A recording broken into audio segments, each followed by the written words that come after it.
Hello students of class 10th. Good morning to everyone. VCAM India is here and you are welcomed in orientation once again.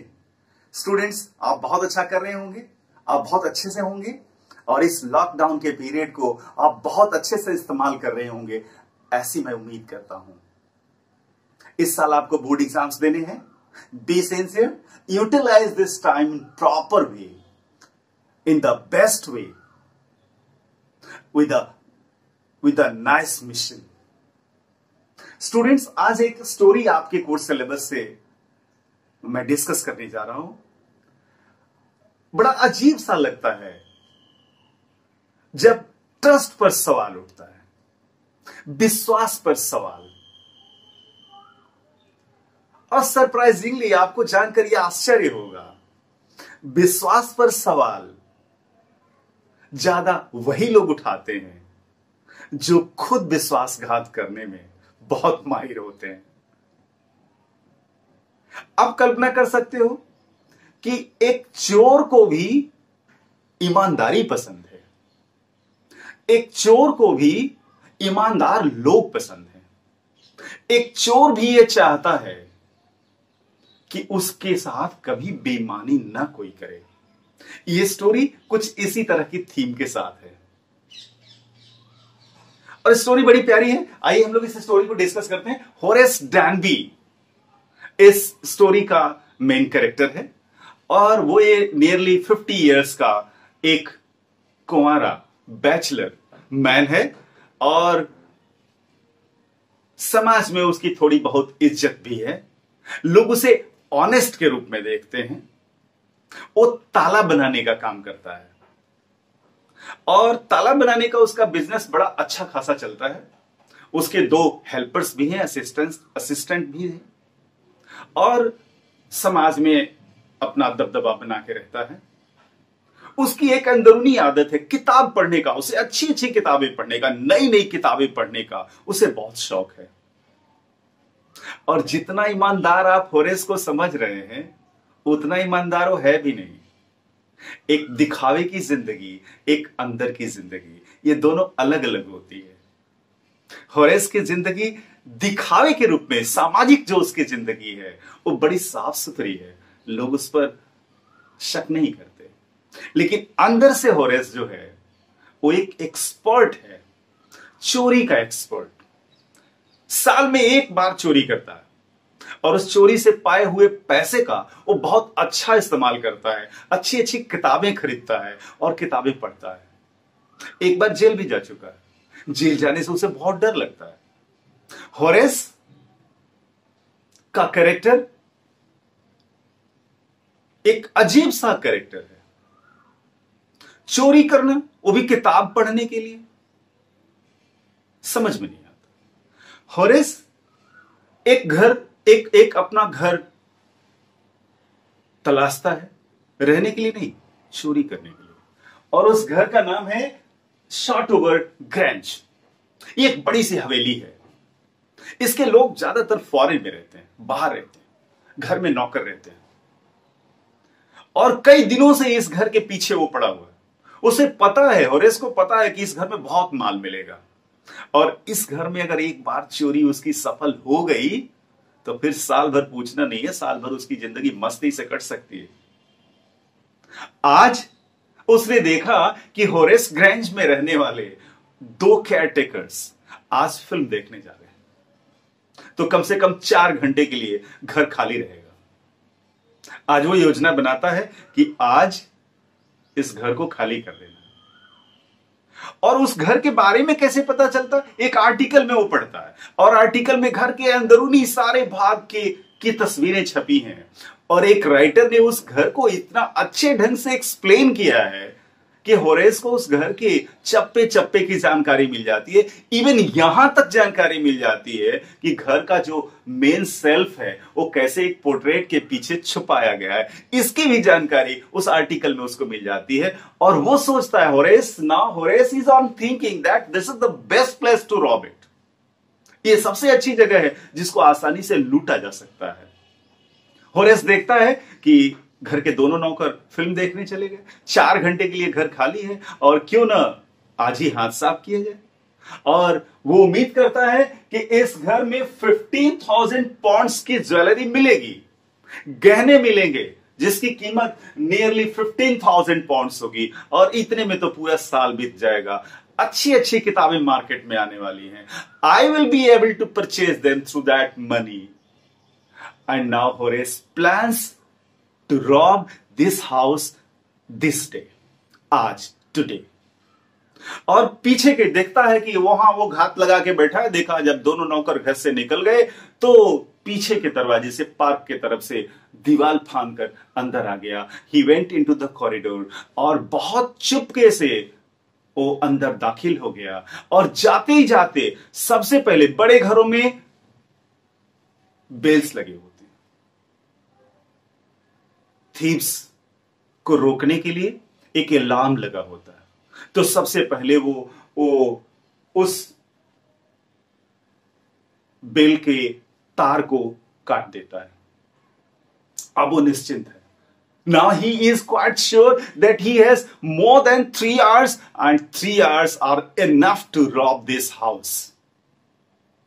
And by the map, what he has got, that he has got from that article, he reaches at the place where the case is there, जहां वो अलमीरा रखा हुआ है जिसमें गहने रखे हुए हैं।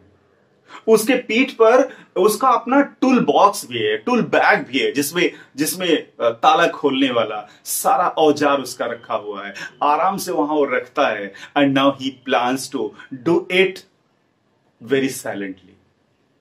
But he has a problem. उसके पास एक प्रॉब्लम है, और वो प्रॉब्लम ये है कि उसको हमेशा छींक आती है। वो थोड़ा कफ एंड कोल्ड से परेशान रहता है।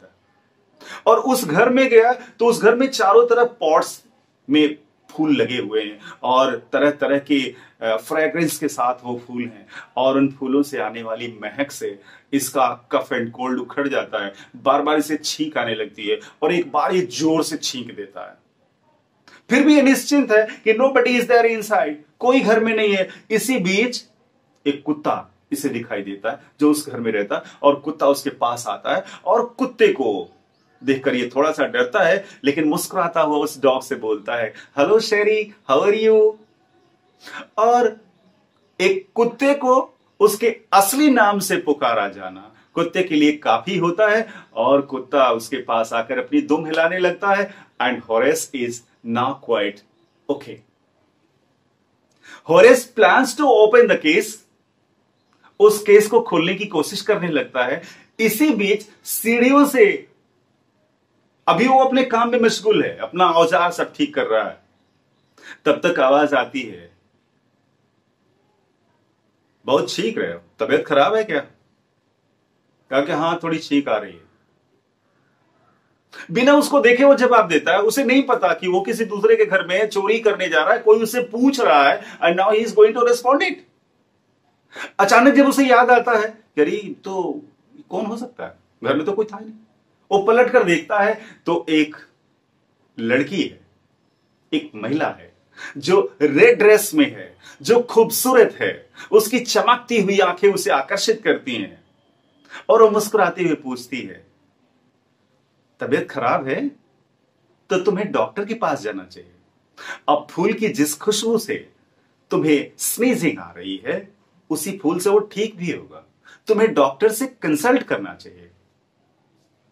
और ये तुम्हारा छींक आना, ये तुम्हारी स्नीजिंग तुम्हारे काम में बाधक बन रही है। It is an obstacle in your work.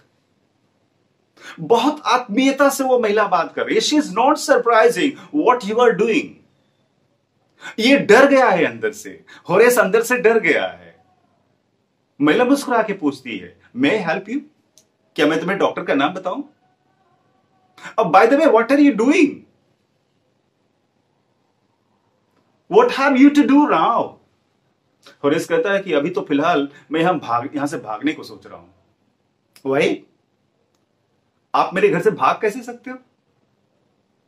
मैं तो पुलिस को फोन करूंगी, पुलिस आएगी, आपको अरेस्ट करके ले जाएगी। आप इतना आसानी से यहां से भाग कैसे जाओगे? होरेस बोलता है कि देखो मुझे अरेस्ट होने से बहुत डर लगता है और मुझे प्लीज जाने दो और अब मैं यहां नहीं आऊंगा कभी। वाह, सामाजिक जिम्मेदारी होती है, सोशल रिस्पॉन्सिबिलिटी होती है। तुम हमारे घर में चोरी नहीं करोगे, किसी और के घर में जाके चोरी करोगे। इस सामाजिक जिम्मेदारी को मैं निभाए बिना कैसे छोड़ दूंगी तुमको? अभी मैं पुलिस बुलाती हूं। ये डर जाता, कहता सॉरी, मुझे अरेस्ट होने से बहुत डर लगता है, मुझे जेल जाने से बहुत डर लगता है और प्लीज पुलिस बुलाने की आपको जरूरत नहीं है। मैं कान पकड़ रहा हूं आपके सामने कि अब ये काम दोबारा मैं कहीं नहीं करूंगा। महिला मुस्कुराती है और कहती है कि एक बार तो तुम्हें करना पड़ेगा, एक काम मेरा करना पड़ेगा, तभी मैं तुम्हें यहां से जाने दूंगी। पूछता है कि आदेश करिए, just order me, let me know what I have to do. महिला कहती है कि देखो मेरे हस्बैंड लंदन में है और मैंने अपने हस्बैंड से कहा था कि मेरी जो ज्वेलरी है, मेरे जो गहने हैं, उनको बैंक में रख दो, but he didn't do so. लेकिन उन्होंने ऐसा नहीं किया। मेरे सारी ज्वेलरी इसी केस में रखी हुई है and today this evening I have to join a party and in that party I want to wear, I want to get, I want to put on this jewellery, but number है forgotten. Case में खोल नहीं सकती, number में भूल गई हूं, तो मेरे लिए इस केस को खोलना पड़ेगा। Now Horace tells, it is very easy, I can do it. Horace is having a gloves. हाथ में ग्लव्स पहना हुआ है क्योंकि बहुत एक्सपर्ट है चोरी का और वो नहीं चाहता कि अपना फिंगरप्रिंट्स कहीं भी वो छोड़े। Now he is quite free और अपना वो ग्लव्स उतार देता है और उतार के कहता है मैडम 1 घंटे लगेंगे, only 1 hour is required and I can open this case. और 1 घंटे मेहनत करके उस केस को वो खोल देता है और उसमें से ज्वेलरी निकालकर मालकिन को दे देता है and now he is relaxed and he goes out of the house. He is very much satisfied with his work that she was a very good lady and she didn't call the police. वो police को नहीं बुलाई। इस बात से Horace बहुत खुश है, बट अनफॉर्चुनेटली 3 दिन बाद पुलिस आती है और होरेस को अरेस्ट कर लेती है। होरेस को अरेस्ट इसलिए करती है कि शॉर्टओवर ग्रैंज में जो चोरी हुई है वो होरेस ने किया है। होरेस के फिंगरप्रिंट्स दीवारों पर, ताले पर, केस पर, कमरे में हर जगह मिला है और पुलिस ने उसे अरेस्ट कर लिया and now he is accused. Horace बहुत समझाने की कोशिश करता है कि मैंने चोरी नहीं की, वो तो मालकिन ने जानबूझकर हमसे ताला खुलवाया। I did it but I did it still. अब शॉर्टओवर ग्रैंज की एक दूसरी मालकिन उसके सामने दिख रही है जिसके बाल ग्रे हैं। वो थोड़ी मोटी महिला है, थोड़ी गंभीर महिला है और डांट के कहती है सब बकवास है, इट इज ऑल नॉनसेंस। ये जो आदमी बात कर रहा है सब बेवकूफी की बात कर रहा है, ऐसा कुछ भी नहीं है, मैंने कभी इसको नहीं कहा ताला खोलने के लिए। Horace is very much surprised. चोरों की आपस में भी बेईमानी, इसका मतलब वो महिला मालकिन नहीं थी, she was also thief, she was also waiting and उसने एक चोर की मदद की और उसी से ताला खुलवा के एक दूसरा चोर लेके चला गया। वाह, क्या यार, चोरों में भी थोड़ी ईमानदारी होनी चाहिए, एक दूसरे के प्रति मैनर होना चाहिए। And with such a tag this story goes to be ended. Horace अब जेल में एक लाइब्रेरियन है और उसे अंदर से बहुत बुरा लगता है ये बात सोच के कि ये चोर लोग भी ना एक दूसरे के प्रति ईमानदार नहीं है। There's no honor among the thieves, and with such an irony, this lesson goes to be ended. Students, मुझे उम्मीद है कि ये एक्सप्लेनेशन आपको पसंद आएगा और इस एक्सप्लेनेशन से इस स्टोरी को समझने में आपको बहुत मदद मिलेगी। विशिंग